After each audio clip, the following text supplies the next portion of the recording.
దేవునికి మహిమ కలుగునుగాక. దేవాది దేవునికి నా స్తుతులు స్తోత్రాలు చెల్లిస్తూ ఉన్నానండి. సత్యస్రవంతి అనే కార్యక్రమాన్ని చూస్తున్న మీ అందరకు యేసుక్రీస్తు వారి పరిశుద్ధ నామాన్న నా వందనాలు చెప్తా ఉన్నాను. ప్రియమిత్రులారా, క్రైస్తవులమైనటువంటి మనము ఎక్కువగా దేవుని కృప అనే పదాన్ని వాడుతూ ఉంటాం. మన యొక్క క్షేమాలను గురించి మనం చెప్పుకుంటూ ఉన్నప్పుడు దేవుని కృప వలన నేను బాగానే ఉన్నానండి, ఇది కేవలము దేవుని కృప అని మనం ఎక్కువగా మాట్లాడుతూ ఉంటాం.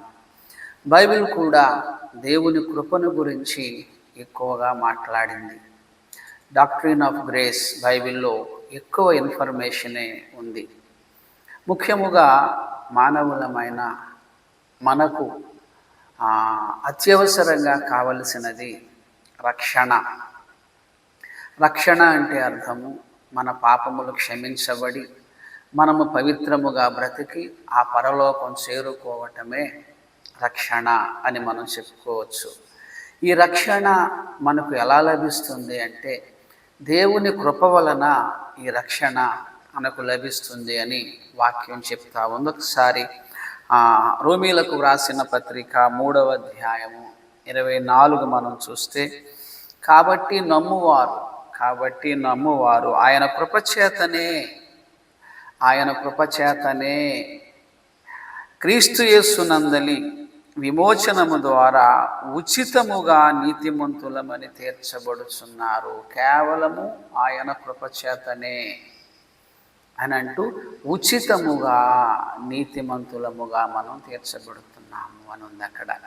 అసలు కృప అంటే అర్థము మనకు ఏ విధమైన అర్హత శక్తి సామర్థ్యాలు లేకపోయినా దేవుడు మనపై దయ చూపించి మన క్రియలను బట్టి మాత్రము కాక కేవలము ఆయన దయ ద్వారా మనకు వచ్చే ఆశీర్వాదము లేక వరమే కృప అని మనం చెప్పుకోవచ్చు.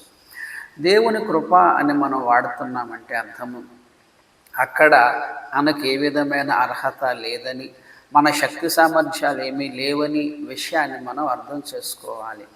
మన శక్తి సామర్థ్యాలు కూడా ఉన్నాయి అని మనం అనుకుంటే ఇక దానిని దేవుని కృప అని అనడానికి వీలు లేదు.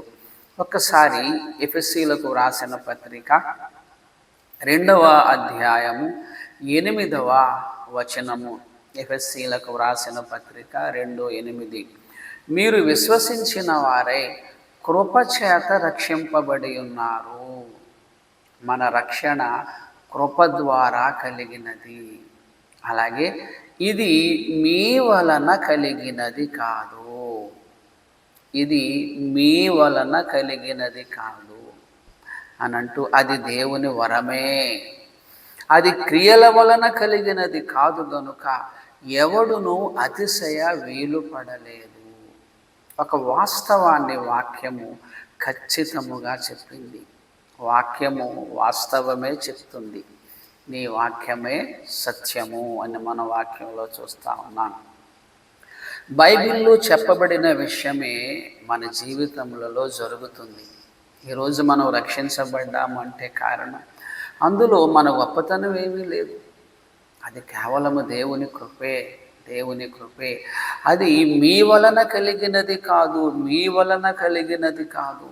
చాలా గట్టిగా చెప్పేసింది వాక్యం, మీ వలన కలిగినది కాదు. అందుకే క్రైస్తవుడు ఎప్పుడూ కూడా నేను ఏదో ఒక గొప్పవాడను అని ఎప్పుడూ భావించడానికి వీలు లేదు. అలా ఎవరైనా భావిస్తే అది వాక్య విరుద్ధమైన ఆలోచన. అది కేవలము దేవుని కృప, మీ వలన కలిగినది కాదు. ఒకవేళ అది మన వలన కలిగినది అని మనం అనుకుంటే అది కృప కాదు అని కూడా బైబిల్ చెప్తా ఉంది. రోమీలకు రాసిన పత్రిక 11వ అధ్యాయము 6వ వచనము. రోమీలకు రాసిన పత్రిక 11వ అధ్యాయము 6వ వచనము. అది కృపచేతనైన పక్షమున ఇకను క్రియల మూలమైనది కాదు, కాని ఎడల కృప ఇకను కృప కాకపోవును. నేనేదో క్రియలు చెయ్యటం వలన నేను రక్షణలోనికి వెళ్ళాను, ఇది నా వలనే జరిగినది అని మనం ఏమైనా అతిశయపడితే అసలు అది కృపలో మనం లేమని అర్థము, కృపకు దూరం అవుతామని అర్థము. ఈ విషయాన్ని మనం చాలా అతి ప్రాముఖ్యముగా మనం గ్రహించాలి ప్రియులారా. ఆధ్యాత్మిక జీవితము అంతా కూడా కేవలము దేవుని కృప వలననే మనం ముందుకు వెళుతున్నాము. యేసుక్రీస్తు మన పాపముల నిమిత్తము సిలువలో బలి అయ్యాడు కనుకనే మానవులకు పాప క్షమాపణ కలిగినది. మన పాప క్షమాపణ ఆయన సిలువ బలియాగము ద్వారా కలిగినది. అక్కడి నుంచి మనం పరిశుద్ధముగా బ్రతకడానికి తన పరిశుద్ధాత్మను మనకు వరముగా ఇచ్చాడు. కనుక ఆయన ఆత్మ సహాయముతోనే మనం పవిత్రముగా బ్రతుకుతున్నాము తప్ప మన గొప్పతనం అంటూ ఏమీ లేనే లేదు. ఈ విషయాన్ని మనం గమనించాలి ప్రియులారా. ఈ విషయాన్ని మనం గమనించాలి. బైబిలు ఖచ్చితముగా ఈ విషయాన్ని చెప్తా ఉంది. ఒకసారి మనం చూద్దాము. 130వ కీర్తన 3వ వచనం, 130వ కీర్తన 3 మనం చూడగలిగితే, యెహోవా నీవు దోషములను కనిపెట్టి చూచిన ఎడల ప్రభువా ఎవడు నిలువగలడు? యెహోవా నీవు దోషములను కనిపెట్టి చూచిన ఎడల ప్రభువా ఎవడు నిలువగలడు అంటున్నాడంటే అర్థం ఏమిటి? ఒకవేళ మన క్రియల వలననే మనం ఏదైనా పరలోక రాజ్యం వెళ్ళిపోతాము అని మనం అనుకుంటే అసలు ఎవడు నిలువగలడు? దోషాలను కనిపెట్టి చూస్తే అసలు ప్రభువా ఎవడు నిలువగలడు? దేవుని కృప లేకుండా మనమేదో మన క్రియల వలననే మనం సాధించేయాలి అని మనం అనుకుంటే ఎవరము కూడా పరలోకం వెళ్ళే అవకాశమే లేదు ప్రియులారా. కారణం ఏంటంటే పరిశుద్ధత విషయంలో మానవుడు బలహీనుడు. తన స్వంత శక్తి చేత పరిశుద్ధముగా బ్రతుకలేడు అని వాక్యము ఖచ్చితముగా తెలియచేస్తుంది. ఇర్మియా గ్రంథము 10వ అధ్యాయము 23వ వచనము. ఇర్మియా గ్రంథము 10వ అధ్యాయము 23వ వచనము. యెహోవా తమ మార్గమును ఏర్పరచుకొనుట నరుల వశములో లేదనియు, మనుష్యులు తమ ప్రవర్తన యందు సన్మార్గమున ప్రవర్తించుట వారి వశములో లేదనియు నేను ఎరుగుదును. అన్ని కాలాలలో ఉన్నటువంటి మానవులకు అప్లై అయ్యేదండి. మనుష్యులట తమ ప్రవర్తన యందు సన్మార్గమున ప్రవర్తించుట వారి వశములో లేదు. మనిషి తన స్వంత శక్తి చేత పరిశుద్ధముగా బ్రతుకలేడు. పౌలు గారు రోమీలకు వ్రాసిన పత్రిక 7వ అధ్యాయములో ఈ విషయాన్ని చాలా చక్కగా వివరించాడు. మీరు వీలైతే రోమీలకు వ్రాసిన పత్రిక 7వ అధ్యాయం అంతా మనం చదివితే, నా యందు అనగా నా శరీరమందు మంచిది ఏదియూ నివసింపదని నేను ఎరుగుదును అంటాడు ఆయన. ఒక వాస్తవాన్ని ఆయన ఒప్పుకుంటాడు. అందరి మానవులకు కూడా, అన్ని కాలాలలో ఉన్న మానవులకు ఆ మాట అప్లై అవుతుంది. ఇప్పుడు మనం చదివినటువంటి ఇర్మియా గ్రంథము 10వ అధ్యాయం 23లో మనుష్యులు తమ ప్రవర్తన యందు సన్మార్గమున ప్రవర్తించుట వారి వశములో లేదని నేను ఎరుగుదునన్న మాట కూడా అన్ని కాలాలలో ఉన్న ప్రజలకు అప్లై అవుతుంది. అది మనము స్వపరీక్ష చేసుకుంటే ఈ విషయాన్ని ఇది సత్యమే అని మనం స్పష్టముగా ఒప్పుకొని తీరుతాం. ఒకసారి చూడండి, రోమీయులకు వ్రాసిన పత్రిక 7వ అధ్యాయము 21 నుంచి మీరు చూడండి. మేలు చేయగోరు నాకు కీడు చేయుట కలుగుచున్నదని ఒక నియమము నాకు కనబడుచున్నది. మేలు చేయగోరు నాకు కీడు చేయుట కలుగుచున్నదని ఒక నియమము నాకు కనబడుచున్నది. మేలు చేద్దామని మనందరం అనుకుంటున్నాము, కానీ మన భావనకు వ్యతిరేకముగా కీడు చేయుట కలుగుచున్నదని ఒక నియమం, ఒక రూల్ కనపడుతున్నది, నాకు కనపడుచున్నది. ఎక్కడ కనపడుతుంది? ఆయన శరీరములోనే కనపడుతుంది. 23 చూడండి. వేరొక నియమము నా అవయవములలో ఉన్నట్లు నాకు కనబడుచున్నది, అది నా మనస్సునందున్న ధర్మశాస్త్రముతో నా పోరాడుచు నా అవయవములలోనున్న పాప నియమమునకు నన్ను చెరబట్టి లోబరుచుకొనుచున్నది. వేరొక నియమం ఉన్నది, పాప నియమము ఉన్నది. ఈ వేరొక నియమము నా అవయవములలో ఉన్నట్లు నాకు కనపడుచున్నది. ప్రతి మానవుడు స్వపరీక్ష చేసుకుంటే అందరిలోనూ కనపడుతుంది. ఇది వేరొక నియమము నా అవయవములలో ఉన్నట్లు నాకు కనపడుచున్నది. అది నా మనస్సునందున్న ధర్మశాస్త్రముతో పోరాడేస్తున్నది. నా అవయవములలోనున్న పాప నియమమునకు నన్ను చెరబట్టి లోపరుచుకొనుచున్నది.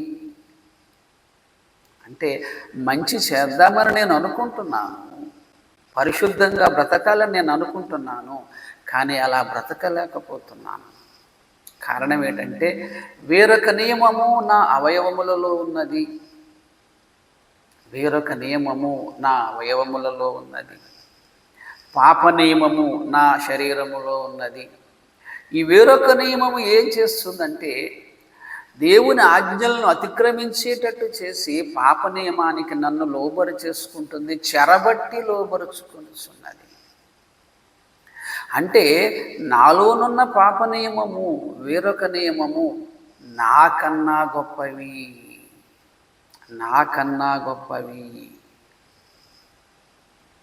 అంటే నాకన్నా గొప్పవి అంటే నా శక్తికి మించినవి. దానిని జయించటం అనేటువంటిది నా శక్తికి మించినది. నన్ను లోబరి చేసుకుంటుంది, నన్ను చెరబడుతుంది అంటున్నాడంటే మరి పరిశుద్ధముగా బ్రతకటం అనేటువంటిది మానవులకు శక్తికి మించినది. మేలు చేయగోరు నాకు కీడు చేయుట కలుగుచున్నదని ఒక నియమము నాకు కనబడుచున్నది. మేలు చేయాలనుకుంటున్నాను కానీ చేయలేకపోతున్నానని ఇక్కడ వాక్యం చెప్తుంది. సో నేను పరిశుద్ధముగా బ్రతకాలంటే నేను బ్రతకగలను అనే వాదన అది భౌతిక సంబంధమైన వాదనే తప్ప వాక్య అంగీకారమైన వాదన కాదది. భౌతికమైన జీవితంలో మనం అనుకున్నవన్నీ మనం సాధించవచ్చు. కలెక్టర్ అవ్వాలి అని చాలామంది చదువుతున్నారు, కలెక్టర్స్ అవుతున్నారు. డాక్టర్ అవ్వాలి, ఓకే అవుతావు, నువ్వు కష్టపడి చదివితే డాక్టర్ అవుతావు, కష్టపడి చదివితే నువ్వు ఇంజనీర్ అవుతావు, సైంటిస్ట్ అవుతావు. అక్కడ ఆ రూల్ అప్లై అవుతుంది. కానీ పరిశుద్ధముగా నేను బ్రతకగలను నా స్వంత శక్తి మీద నువ్వు అనుకుంటే నువ్వు బ్రతకలేవు. ఒకవేళ నేను బ్రతకగలను అని నువ్వు అనుకుంటే అది నీ భ్రమ. నువ్వు స్వపరీక్ష చేసుకోవడం లేదంతే. పౌలంతటి మహాభక్తుడే ఈ వాస్తవాన్ని చెప్పాడు. పరిశుద్ధముగా బ్రతుకుట మనిషి శక్తికి మించినది కాబట్టే దేవుని కృప మానవులకు అవసరమైనది.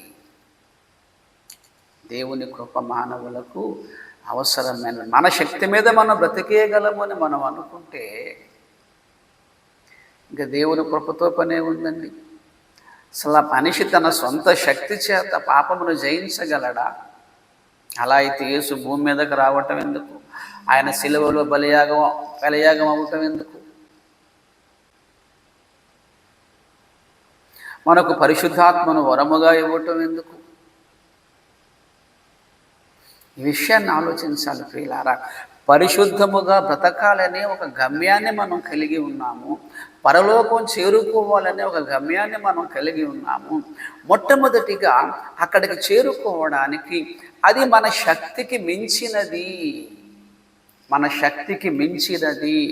అన్న సంగతిని మనం గ్రహించాలి ప్రియులారా. ఆ సంగతిని మనం గ్రహించాలి. మొట్టమొదటిగా ఆ వాస్తవాన్ని ఒప్పుకోవాలి. పౌలు భక్తుడు ఎంతో చక్కగా, అయ్యో ఇట్టి మరణమునకు లోనగు నా శరీరము నుండి నన్ను ఎవడు విడిపించును? ఇట్టి మరణమునకు లోనగు నా శరీరము నుంచి నన్ను ఎవడు విడిపించును? మరణం ఎందుకు వస్తుంది? పాపం వలన వస్తుంది. నన్ను ఎవడు విడిపించును అంటున్నాడంటే అర్థము తన శక్తి సరిపోవటం లేదని భావం. పాపమును జయించుట, పరిశుద్ధముగా బ్రతుకుట అనేటువంటిది మన శక్తికి మించినది. మన సొంత శక్తి చేత మనము పాపమును జయించలేము, పరిశుద్ధముగా బ్రతుకలేము. కనుకనే దేవుని కృప మనకు అవసరమైనది. తీతుకు వ్రాసిన పత్రిక 3వ అధ్యాయము 5వ వచనము. తీతుకు వ్రాసిన పత్రిక 3వ అధ్యాయము 5వ వచనము. మనము నీతిని అనుసరించి చేసిన క్రియల మూలముగా కాక తన కనికరము చొప్పుననే పునర్జన్మ సంబంధమైన స్నానము ద్వారా. రెండు చూసారా మీరు వింటున్నారా? మనము నీతిని అనుసరించి చేసిన క్రియల మూలముగా కాక. నేనేదో నీతి క్రియలు చేసేస్తున్నానని మనం ఏమైనా భ్రమిస్తున్నామేమో. అవట దేవుని దృష్టిలో మురికి గుడ్డలు అనే వాక్యం చెప్తా ఉంది. క్రియలను బట్టి అతిశయించే వారికి వాక్యం చెప్తున్న విషయం ఏమిటంటే అది మురికి గుడ్డ. మీరు ఏదో నీతి క్రియలు చేసేసరి నేను ఫీల్ అయిపోతున్నారేమో. ఒక పరిసయుడు ప్రార్థన చేస్తూ నేను ఏదో గొప్పోడిని చెప్పుకుంటున్నాడు కదా, అలాగేమైనా భావిస్తున్నారేమో. అది మురికి గుడ్డలు. మనము నీతిని అనుసరించి చేసిన క్రియల మూలముగా కాక తన కనికరము చొప్పుననే పునర్జన్మ సంబంధమైన స్నానము ద్వారా పరిశుద్ధాత్మ మనకు నూతన స్వభావము కలుగ చేయుట ద్వారా మనలను రక్షించెను. పరిశుద్ధాత్ముడు మనలోనికి వచ్చి నూతన స్వభావాన్ని పుట్టిస్తాడు. ఆ నూతన స్వభావం ఎందుకు? క్రియలను చేయడానికే. క్రియ చేయాలంటే ఆ క్రియకు అనుకూలమైన స్వభావం ముందుగా మన హృదయములో ఉండాలి. మన హృదయము మన క్రియలు రెండూ కూడా ఏకీభవించాలి. ముందు మన హృదయము నూతనపరచబడాలి, మన స్వభావం మారాలి. దాన్ని మార్చే ఆయనే పరిశుద్ధాత్మ దేవుడు. అలా అంటూ మనమాయన కృప వలన నీతిమంతులముగా తీర్చబడి నిత్య జీవమును గూర్చిన నిరీక్షణను బట్టి దానికి వారసులగుటకై ఆ పరిశుద్ధాత్మను మన రక్షకుడైన యేసుక్రీస్తు ద్వారా ఆయన మన మీద సమృద్ధిగా కుమ్మరించెను. దేవునికి మహిమ కలుగునుగాక. మన బలహీనతను దేవుడు ఎరుగును. మన శక్తి సామర్థ్యాలు ఎలాంటివో దేవునికి తెలుసు. పరిశుద్ధముగా బ్రతుకుట వీరి శక్తికి మించినది గనుక నా కృపను వారి మీద కుమ్మరిస్తాను అని. అక్కడ నీతిని అనుసరించి చేసిన క్రియల మూలముగా కాక తన కనికరము చొప్పుననే పునర్జన్మ సంబంధమైన స్నానము ద్వారా మనకు ఆయన నూతన స్వభావాన్ని కలుగజేస్తాడు. ఆయన మనకు నూతన స్వభావాన్ని కలుగజేస్తున్నాడు అంటే అర్థం మనకు మనముగా నూతన స్వభావాన్ని మనము మార్చుకోలేము. కనుకనే ఆయన ఆత్మ ద్వారా మన స్వభావాన్ని మార్చాడు. ఆయన ఆత్మ ద్వారా మన స్వభావాన్ని మార్చాడు అంటే అర్థం ప్రియులారా, మరి మనముగా మార్చుకోలేము. ఇంతకీ మన స్వభావం ఎందుకు? మన స్వభావం మారటం ద్వారా ఏమవుతుంది? ఒక్కసారి చూడండి. యెహెజ్కేలు గ్రంథము 26వ అధ్యాయము, యెహెజ్కేలు గ్రంథము 36వ అధ్యాయము, యెహెజ్కేలు గ్రంథము 36వ అధ్యాయము 25 నుంచి ఒక్కసారి చూస్తే, 25 నుంచి ఒక్కసారి మనం చూద్దామండి. మీ అపవిత్రత యావత్తు పోవునట్లు నేను మీ మీద శుద్ధ జలము జల్లుదును. మీ విగ్రహముల వలన మీకు కలిగిన అపవిత్రత అంతయు తీసివేసేదను. మీ అపవిత్రత పోవునట్లు నేను మీ మీద శుద్ధ జలమును జల్లుదును అని అంటున్నాడు అక్కడ. మీ విగ్రహముల వలన మీకు కలిగిన అపవిత్రత అంతయు తీసివేసేదను. నూతన హృదయమును మీకు ఇచ్చేదను. నూతన స్వభావం మీకు కలుగ చేసేదను. రాతి గుండె మీలో నుండి తీసివేసి మాంసపు గుండెను మీకు ఇచ్చేదను. నేను మీకు ఇస్తున్నాను. నూతన హృదయాన్ని ఇస్తున్నాను. రాతి గుండెను తీసేస్తున్నాను. మీ స్వభావాన్ని మార్చేస్తున్నాను. నేను చేస్తున్నాను అంటున్నాడు దేవుడు. అంటూ కింద చూడండి 27 దగ్గరికి వచ్చినప్పటికీ, నా ఆత్మను మీ యందుంచి నా కట్టడలు అనుసరించు వారిని గాను నా విధులను గాయకును వారిని గాను మిమ్మును చేసేదను. నా ఆత్మను మీ యందు ఉంచుతాను. నా ఆత్మను మీ యందు ఉంచి అప్పుడు మీ చేత ఆజ్ఞలు, కట్టడలు, విధులు పాటించేటట్టుగా నేను చేస్తాను. అంటే ఆజ్ఞలను పాటించేటట్టుగా నేను మిమ్మలను చేస్తాను. నా ఆత్మను మీ యందు ఉంచి మీరు ఆజ్ఞలు పాటించేటట్టుగా నేను చేస్తాను. అంటే అర్థమేంటి? మీకు మీరుగా ఆజ్ఞలను పాటించలేరు, మీకు మీరుగా మీ స్వభావాన్ని మార్చుకోలేరు. దానర్థం అదే. యెహోవా తమ మార్గమును ఏర్పరచుకొనుట నరుల వశములో లేదనియో, మనుష్యులు తమ ప్రవర్తన యందు సన్మార్గమును ప్రవర్తించుట వారి వశములో లేదనియో నేను ఎరుగుదును. పరిశుద్ధముగా బ్రతుకుట అనేటువంటిది మానవులకు స్వంత శక్తి చేత అసాధ్యము కనుకనే దేవుని కృప మానవుల మీదకు వచ్చింది. మన క్రియల వలన కాదు, ఆయన కృప వలన. ఆయన కృప మన మీదకు వచ్చింది, ఆయన ఆత్మ మనలోనికి వచ్చింది. మనం యేసుని విశ్వసించాము కనుక ఆయన ఆత్మ మనలోనికి వచ్చింది. మన స్వభావాన్ని మారుస్తున్నాడు పరిశుద్ధాత్మ దేవుడు. మన చేత ఆజ్ఞలను పాటించేటట్టు చేస్తున్నాడు. అంటే అర్థం ఏమిటి? మనముగా ఆజ్ఞలను పాటించలేము. మన శరీర అవయవములలో ఆజ్ఞను అతిక్రమించే పాప నియమము, వేరొక నియమము ఉన్నది.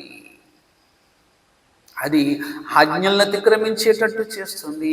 అది మనకన్నా శక్తివంతమైనది. అది కనుకనే దేవుని కృప మానవులకు అవసరమైనది. కేవలము ఆయన కృప చేతనే మనుష్యుడు దేవుని ఆజ్ఞలను పాటించగలడు తప్ప తన స్వంత శక్తితో మనుష్యుడు దేవుని ఆజ్ఞలను పాటించలేడు. దేవుని ఆజ్ఞలను పాటించాలనుకుంటున్నారా? పరిశుద్ధముగా బ్రతకాలనుకుంటున్నారా?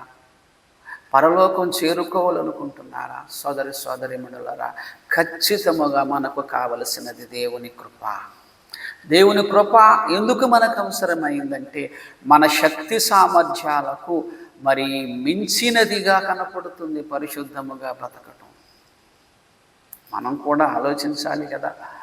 ఏ భేదమును లేదు, అందరూ పాపము చేస్తున్నారు. అందరూ, ఒక్కడి కాకపోతే ఒక్కడు కూడా లేడా? ఎస్, అవును. ఇదేంటిది? కారణం ఏంటి అంటే పరిశుద్ధముగా బ్రతకడానికి మన శరీరములోనున్న పాప నియమము అడ్డుపడిపోతుంది. ఆ పాప నియమమును ఎదిరించే శక్తి, దానిని జయించే శక్తి స్వతహాగా మనిషికి లేదు. కనుకనే మానవులందరూ పాపం చేస్తున్నారు. నేను మేలు చెయ్యాలనుకుంటున్నా సరే చేయలేకపోతున్నాను, కీడు చేస్తున్నాను అంటున్నాడు పౌలు గారు. పరిశుద్ధముగా బ్రతకాలని మనందరికీ ఉన్నది, పవిత్రముగా బ్రతకాలని మనందరికీ ఉన్నది, ఆ పరలోకం చేరాలని అందరికీ ఉన్నది. అనేకులట ప్రవేశింపగోర చూస్తున్నారు, కానీ కొందరే. కారణం ఏంటి అంటే అర్థము, సొంత శక్తి మీద ఆధారపడేవాడు పరలోకం వెళ్ళడు. దేవుని కృప మీద ఆధారపడేవాడు మాత్రమే పరలోకం వెళ్తాడు. ఒక్కసారి రోమీయులకు వ్రాసిన పత్రిక 9వ అధ్యాయం 30-31 మనం చూస్తే, అన్యజనులు నీతిని అనగా విశ్వాస మూలమైన నీతిని పొందిరి. విశ్వాసం అంటే యేసుక్రీస్తుపై ఆధారపడటం. ప్రభువా, పరిశుద్ధముగా బ్రతుకుట మా శక్తికి మించినదయ్యా, మేము పరిశుద్ధముగా బ్రతకడానికి నీ సహాయం మాకు ఖచ్చితముగా కావాలని ఆయన విశ్వసించటం, ఆయన మీద ఆధారపడటం. వీళ్ళు అన్యజనులు నీతిని అనగా విశ్వాసమూలమైన నీతిని పొందిరి. అయితే ఇశ్రాయేలీయులు నీతి కారణమైన నియమమును వెంటాడినను, వాళ్ళకు కూడా పరలోకం వెళదామని ఉంది, నీతిమంతులుగా బ్రతకాలని ఉంది, వెంటాడినను ఆ నియమమును వాళ్ళు అందుకొనలేదు. వారు ఎందుకు అందుకొనలేదు అంటే, వారు విశ్వాస మూలముగా కాక క్రియల మూలమైనట్టు దానిని వెంటాడిరి. అంటే మేము పరిశుద్ధంగా బతికేయగలం, మేము ఆజ్ఞలను పాటించేయగలం, యేసుని విశ్వసించకుండా, ఆయనపై ఆధారపడకుండా, పరిశుద్ధాత్మ దేవుని సహాయం లేకుండా మా స్వంత శక్తి చేత మా క్రియల మూలముగా మేము బ్రతికేస్తాము. అదే వాళ్ళ కాన్ఫిడెన్స్. నేను బ్రతకాలనుకుంటే పరిశుద్ధముగా బ్రతకగలను అని ఎవరైతే అనుకుంటున్నారో వాళ్లకు కృపకు దూరం అయిపోతారు. వాళ్లకు వాళ్ళే మేమే పరిశుద్ధులమన్న వాళ్ళు భ్రమిస్తారు. బైబిల్ చెప్తూ ఉంటుంది కదా, ఒకని నడతలు వాని దృష్టికి యథార్థములుగా కనిపిస్తాయి, కానీ చివరికి అది ఎక్కడికి వెళ్ళిపోతుందంటే మరణంలోనికి వెళ్ళిపోతుంది. పరిసయ్యుడు సుంకరి ప్రార్థనలో మనం చూస్తూ ఉంటాం. ఈ విషయాన్ని చాలా స్పష్టంగా చూస్తూ ఉంటాం. పరిసయుడు తన క్రియలలో అన్న పెద్ద అతిశయించేస్తున్నాడు. నేను ఆజ్ఞ పాటించేస్తున్నాను, ఈ ఆజ్ఞ పాటించేస్తున్నాను, అది చేసేస్తున్నాను, ఇది చేసేస్తున్నాను. సుంకరి ప్రార్థనలో మనం చూస్తే ప్రియులారా, మరి సుంకరి ప్రార్థనలో ఎంతో తన వాస్తవికతను, తన పాపస్థితిని తాను తెలుసుకొని పరిపూర్ణముగా దేవుని మీద ఆధారపడ్డాడు. దేవుని మీద ఆధారపడిన వాడే ప్రియులారా పరిశుద్ధముగా బ్రతుకగలడు. దేవుని మీద ఆధారపడే వాడే ఎక్కువ పరిశుద్ధతలోనికి వెళ్ళగలడయ్యా. నేను పాపిని ప్రభువా, నేను పాపిని ప్రభువా. తండ్రి నాయన, నా పాపములు క్షమించు, పరిశుద్ధముగా బ్రతకడం నాకు చాలా కష్టమైపోతుందయ్యా, నా శక్తికి మించినదయ్యా, అది నీ కృప కావాలి దేవా అని మనం ప్రార్థన చేస్తే ప్రియులారా ఆయన సహాయం లభిస్తుంది, ఆయన కృప లభిస్తుంది, ఆయన ఆత్మను మనకు వరముగా ఇస్తాడు. ఆ పరిశుద్ధాత్మ మన శరీరములోనికి వచ్చి ఆ పాప నియమంపై పోరాడే శక్తిని దేవుడిస్తాడు మనకి. అప్పుడు పరిశుద్ధాత్మ సహాయంతో ప్రతి దినము పాప నియమముతో పోరాడుతూ ఆ పాప నియమాన్ని జయిస్తూ పరిశుద్ధముగా బ్రతకడానికి వీలవుతుంది. దేవుని మీద ఆధారపడేవాడే ఎక్కువ పరిశుద్ధంగా అతడు బ్రతుకుతాడు.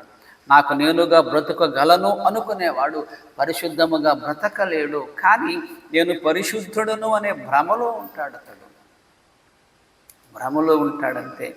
దేవుని మీద ఆధారపడేవాడు తనను గూర్చిన తాను స్వపరీక్ష చేసుకుంటాడు. దేవుని మీద ఆధారపడేవాడు స్వనీతిపై ఆధారపడడు, పరిపూర్ణముగా దేవుని మీదే ఆధారపడతాడు. 51వ కీర్తనలో మనం చూస్తూ ఉంటే మరి అంతా కూడా ప్రియులారా పరిపూర్ణముగా దావీదు భక్తుడు మరి దేవుని మీద ఆధారపడతాడు. ఒక్కసారి 51వ కీర్తన చూస్తే ప్రారంభములోనే కృపను గూర్చినటువంటి ప్రస్తావన. 51వ కీర్తన మా సంఘములో ప్రతివారం చదువుతామండి. చదువుతాం. దేవా నీ కృప చొప్పున నన్ను కరుణింపుము. పాపం చేశాడు.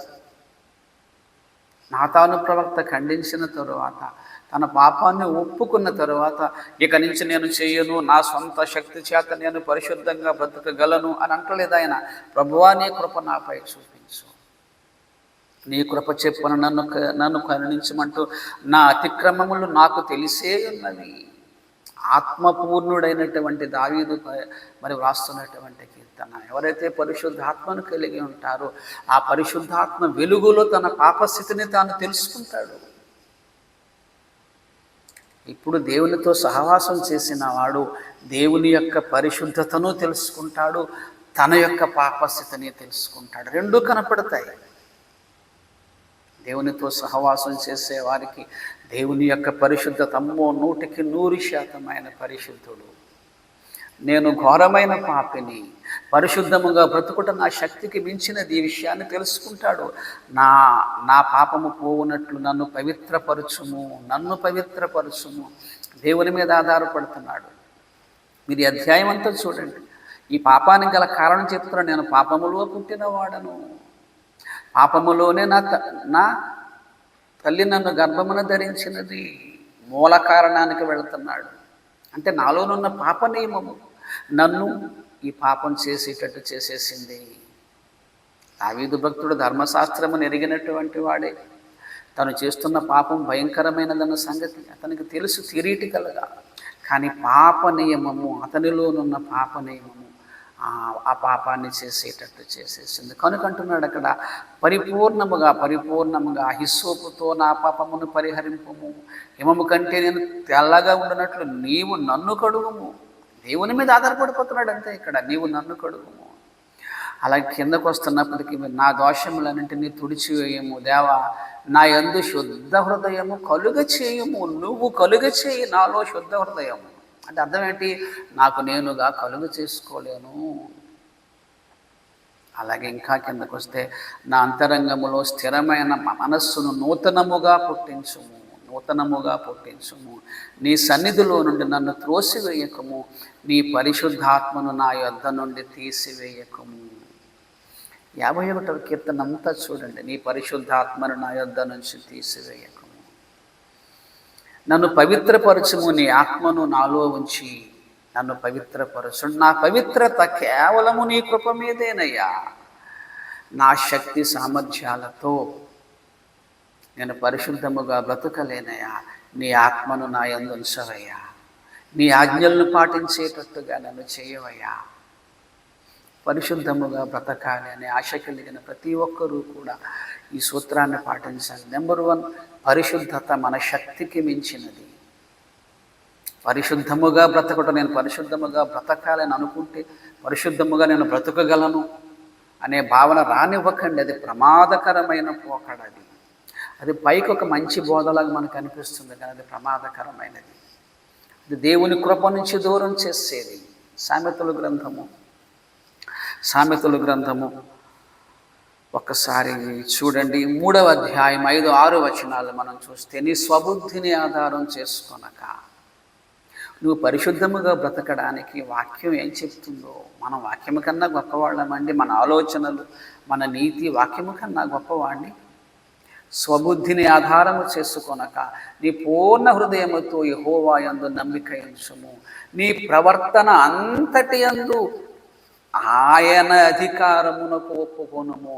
అప్పుడు ఆయన నీ త్రోవలను సరళము చేయును.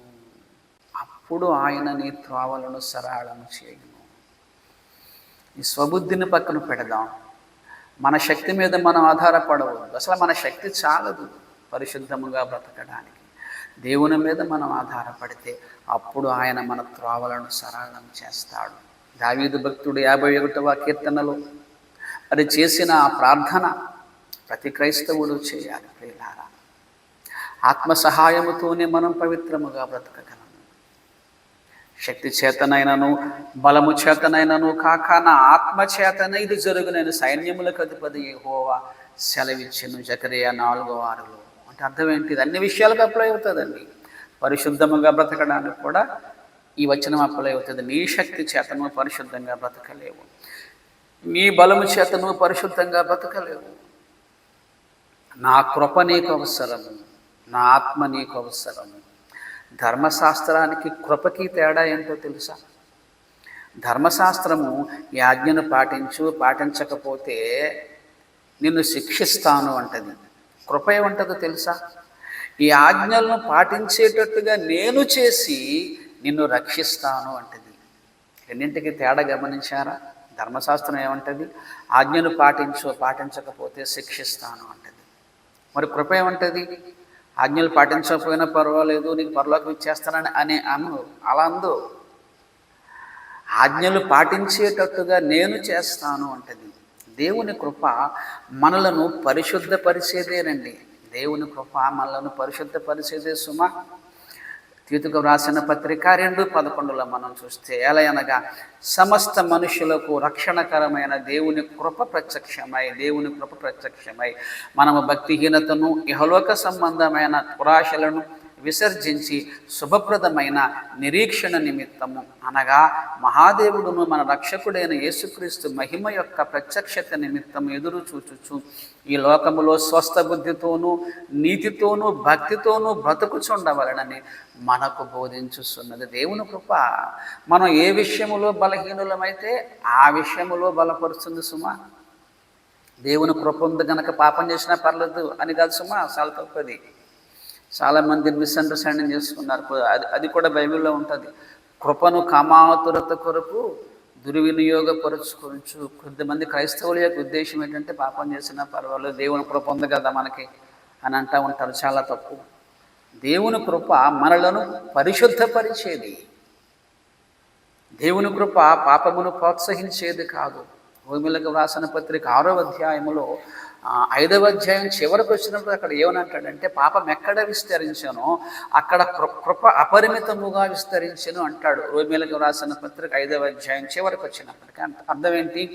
పైనుంచి చదువుకుంటూ వస్తే, ఒక మనుషుని ద్వారా పాపం వచ్చేసింది, పాపం ద్వారా మరణం వచ్చేసింది, లోకమంతటి మీద పాపం వచ్చేసింది. అంటే పాపం ఎంతగా విస్తరించిందో యేసుక్రీస్తు శిలువ బలియాగం వచ్చేసింది కనుక కృప అపరిమితముగా విస్తరించేసింది. పాపము విస్తరించింది, అయిపోయింది మానవుల పని అని సాతాను అనుకుంటున్నాడు. ఆదామును పడగొట్టాడు, సమస్త మానవాళిలోనూ పాప నియమం వచ్చేసింది, ఇక మానవులందరినీ పడగొట్టేసాను అనుకుంటున్నాడు వాడు. కానీ కృప అపరిమితముగా విస్తరించేసింది యేసుక్రీస్తు శిలువ బలియాగము ద్వారా. అయితే కిందే అంటాడు స్టార్టింగ్లోనే, అలాగైనా ఏమందుము కృప విస్తరింపవలనని పాపమున యందు నిలిచియుందుమా, అట్లనరాదు. పాపం విషయమై చనిపోయిన మనము ఇక మీదట దానిలో ఎలాగూ జీవించుదుము. నీ అపవిత్రతను తీసివేసి నీలో పవిత్రతనిచ్చే కోణములో దేవుని కృప పనిచేస్తుంది తప్ప, దేవుని కృప ఉంది కదా అని పాపం చేయొచ్చు అనే భావన మంచిది కాదు సుమా, అది ఇంకా ప్రమాదం. కృపను కమాతురత కొరకు దుర్వినియోగపరుచుకునే పాపము, అది కూడా శిక్షలోనికి వెళ్ళిపోతుంది. దేవుని కృప అనగా మనుషులను పవిత్రపరిచేది, దేవుని క్షమాపణ మానవులను పవిత్రపరిచేది, దేవుని ప్రేమ మానవులను పవిత్రపరిచేది. మానవుల యొక్క పరిశుద్ధత కొరకే దేవుని కృప అవసరమైంది. కాబట్టి ప్రియ దేవుని సంగమా, పరిశుద్ధముగా బ్రతుకుట అనేటువంటిది క్రైస్తవులకు అత్యవసరమైనది. పరిశుద్ధత లేకపోతే వాడు ప్రభువును చూడడు, పరిశుద్ధత లేనివాడు పరలోకం వెళ్ళడు. అయితే పరిశుద్ధముగా బ్రతకటం అనేటువంటిది మన శక్తినకు మించినది, మన శక్తి సామర్థ్యాలు చాలవు దానికి. ఎందుకనగా మన శరీర అవయవములలోనే పాప నియమం ఉన్నది, అదే ఆజ్ఞలను అతిక్రమించేటట్టు చేస్తుంది. ఈ పాప నియమమును ఎదురించే శక్తి మనిషికి లేదు.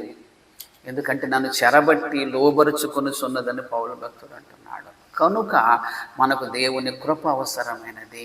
ఆయన కృప యేసుక్రీస్తు ద్వారా భూమి మీదకు వచ్చింది. యేసుక్రీస్తుని మనం విశ్వసిస్తే మరి పరిశుద్ధాత్మను మనం పొందుకుంటాం. పరిశుద్ధాత్మ దేవుడు మనల్ని పరిశుద్ధతలోనికి తీసుకెళ్తాడు. 1 పేతురు 1వ అధ్యాయములో మరి ప్రారంభం నుంచి చదువుకుంటా వస్తే, ఆత్మ వలన పరిశుద్ధపరచబడిన వారై విధేయులగుటకు అని ఉంటుంది. 1 పేతురు 1వ అధ్యాయము ప్రారంభం నుంచి చూసుకుంటా వస్తే, తండ్రి అయిన దేవుని భవిష్య జ్ఞానమును బట్టి ఆత్మ వలన పరిశుద్ధత పొందిన వారే, ఆత్మ వలన పరిశుద్ధత పొందిన వారే.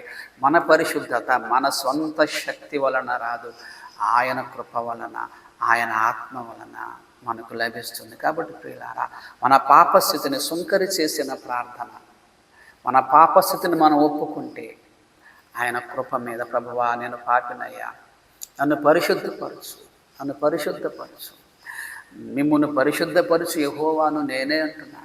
అంటే పరిశుద్ధతను ఆయన ద్వారానే వస్తుంది, మనలను మనం పరిశుద్ధపరచుకోలేము. కనుక ఆయన సన్నిధిలో మోకరించి, ప్రభువా నన్ను పరిశుద్ధపరచుదేవా, నన్ను పవిత్రపరచుదేవా, నేను పాపినయ్యా, పరిశుద్ధముగా బ్రతుకుట తండ్రి నా శక్తికి మించినదయ్యా, నాపై కృప చూపించుదేవా అని దావీదు భక్తుడు 51వ కీర్తనలో చేసిన ప్రార్థన మన జీవితంలో మనం చేస్తే ఆయన కృప మన మీదకి వస్తుంది, ఆయన ఆత్మ మనలోనికి వస్తుంది. అప్పుడు మనం ఉన్నతమైన పరిశుద్ధతలను దేవుడు మనల్ని తీసుకెళ్తాడు. ఆయనకే మహిమ కలుగునుగాక. మనల్ని పరిశుద్ధపరచువాడు ఆయనే. మన సొంత శక్తితో మనము పరిశుద్ధముగా బ్రతకలేము. ఆయన కృప వల్లనే మనం పరిశుద్ధముగా బ్రతుకుదాం. పరిశుద్ధాత్మ దేవుడు అందుకు సహాయం చేయునుగాక. ప్రార్థన చేసుకుందాం. పరిశుద్ధుడైన తండ్రి, పరిశుద్ధుడా, పరిశుద్ధపరచువాడా, కేవలము మీ కృపే తండ్రి మమ్మను పరిశుద్ధపరిచేది. కేవలము నీ కృపే తండ్రి, నీ కృపచేతనే ప్రభువా మేము నీతిమంతులుగా తీర్చబడుతున్నాము. పవిత్రంగా బ్రతకడానికి ప్రభువా మీ కృప మాకు అవసరం తండ్రి. మీ ఆత్మను మా యందుంచారయ్యా వందనాలు. మీ ఆజ్ఞలను పాటించేటట్టుగా మీరే మమ్మను చేస్తున్నారయ్యా వందనాలు.